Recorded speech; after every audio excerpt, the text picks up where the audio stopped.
If you truly believe it in your mind, then your body will react. What does Morpheus say?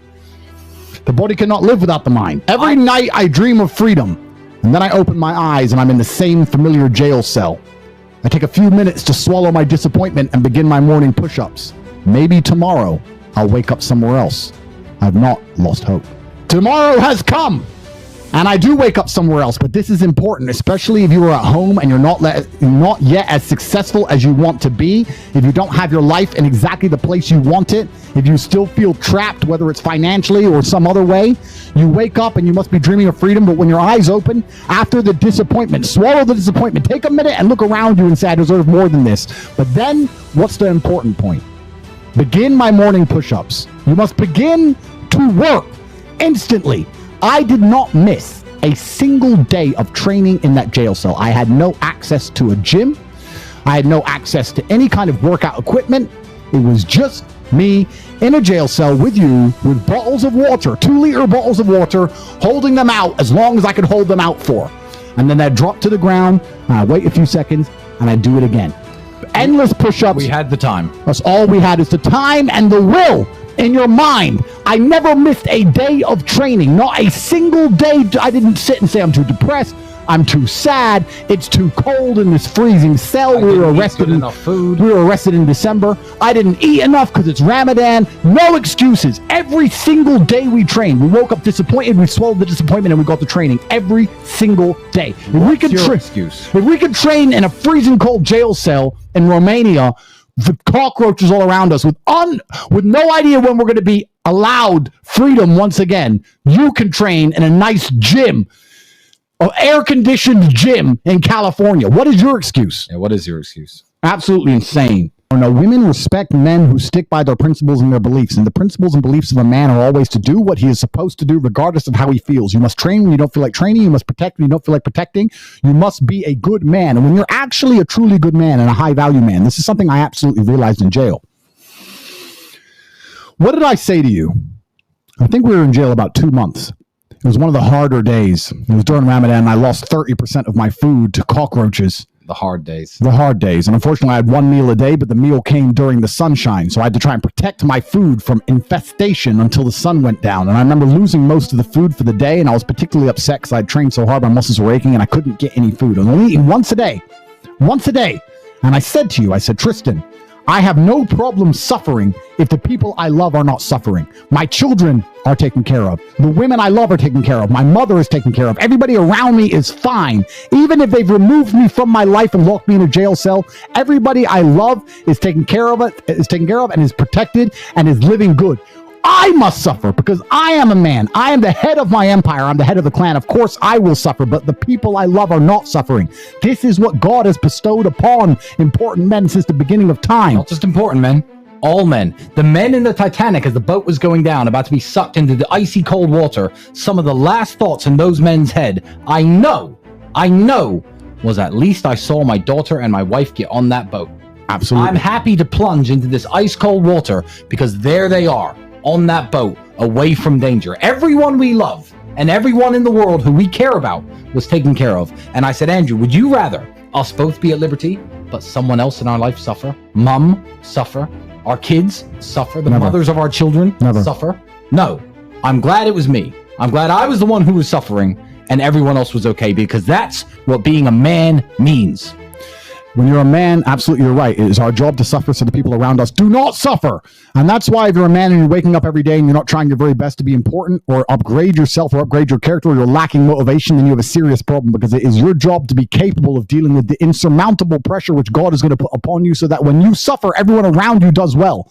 Our lives are set up that even if they throw us in a dungeon today, everybody we love will be okay forever. And that is what's most important. That's the most important thing. That's success. And that was absolutely comforting. That was absolutely comforting in jail when we discussed that. And we said, everyone we love is okay. You and I just have to make it through this. And that's absolutely and utterly comforting. And if you're a man sitting at home right now, you need to sit and say, okay, if they plucked me from my life, if they picked me up and threw me in a room and locked me in a jail cell. Which can happen. Which can happen to anybody, especially as they continue these matrix attacks on masculinity as a whole. Would your wife have a roof over her head? Would your children eat? Would your family be okay?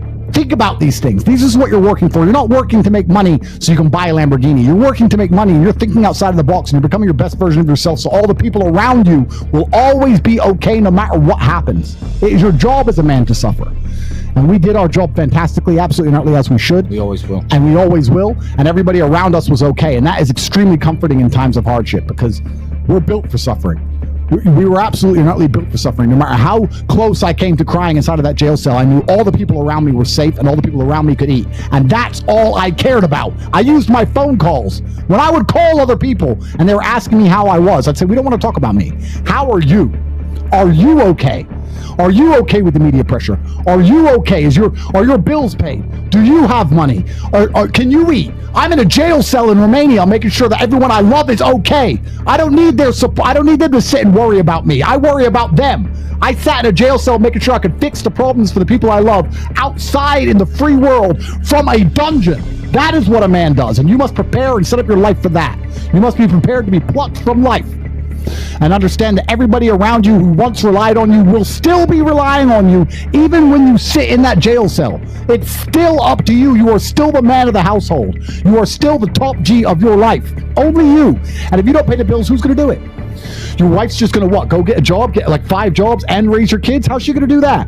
You must be prepared for these things. That is what you're working for. So if you wake up every day as a man, and you say, I don't have motivation to become strong. I don't want to work hard and get rich. I don't want to try and become financially free. What you're saying is that the second you disappear from your matrix-controlled job, everyone who loves you and respected you and relied on you is going to starve? How can you live that way as a man? Absolutely not really unacceptable. Outstanding in the rain.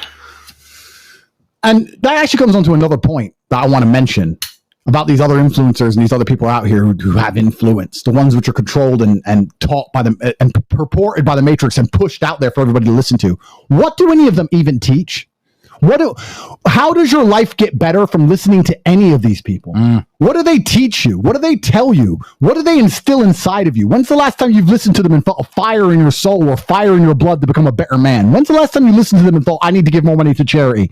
I need to help people. I need to set my life up so that people I love will always be okay.